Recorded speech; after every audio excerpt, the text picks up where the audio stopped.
In this vlog, we're going to talk about the concept of the central forelock, why it's important, and also some of the new thoughts about where the central forelock should be, sort of an expanded central forelock, if you will.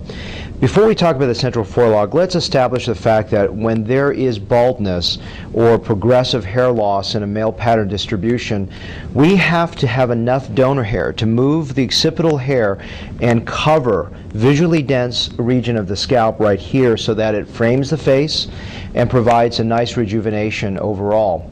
But we have a limited amount of donor hair to do the job. So especially in people that have limited donor hair or limited donor density or a wider area that's bald, we have to be able to use that amount of paint, so to speak, to paint the canvas effectively. If we take all the hair and put it equally distributed throughout, we're not going to quite get the same degree of visual density as we could if we effectively use a strategy to get a better result. So how do we do that? There are a lot of concepts like cascading and things of that nature that we've talked about, and we will talk about in subsequent vlogs. But what we're going to do today is focus on one specific concept, the central forelock. What is it, and what are the current concepts of the central forelock? I don't know if you can see this drawing here, but in this drawing of a bald scalp, let's say we're going to have to fill this area in. And let's say it ends about right here, which would be the vertex or crown. So in this area right here, we need to fill in everything that's right here. The concept of the central forelock is if we fill the center area right here, right behind the hairline zone, maybe about a centimeter or two behind, that when people look at you from different angles, that this will provide visual density in all different directions. So this is the classic concept of the central forelock.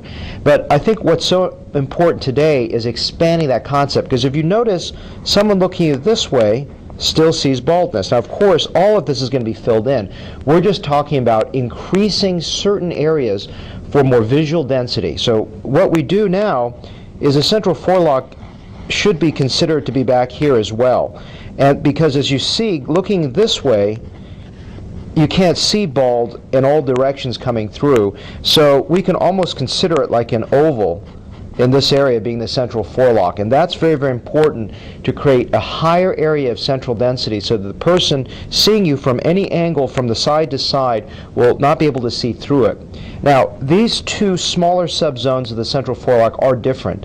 What we do to create more visual density here is to make very tiny grafts very closely spaced together, and then we widen those distances as we go toward these regions right here.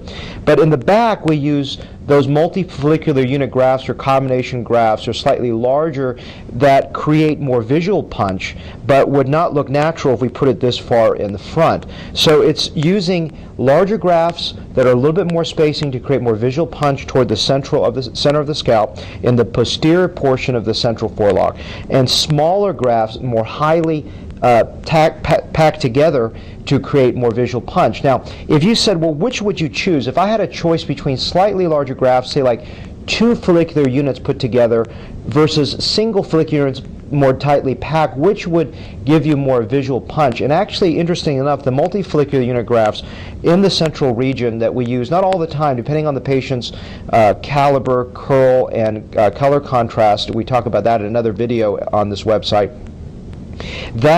those attributes would make a distinction whether we would go with slightly larger grafts or slightly smaller grafts in the posterior central forelock. But remember that those grafts actually create more visual density that we can achieve in a single session. And that's why we use combination grafting in a majority of our patients that would benefit from it, and those that would not, for example, if they have very thick, dark hair in a lighter color scalp, in some Asians particularly, or some Caucasians, we would be less inclined to do so.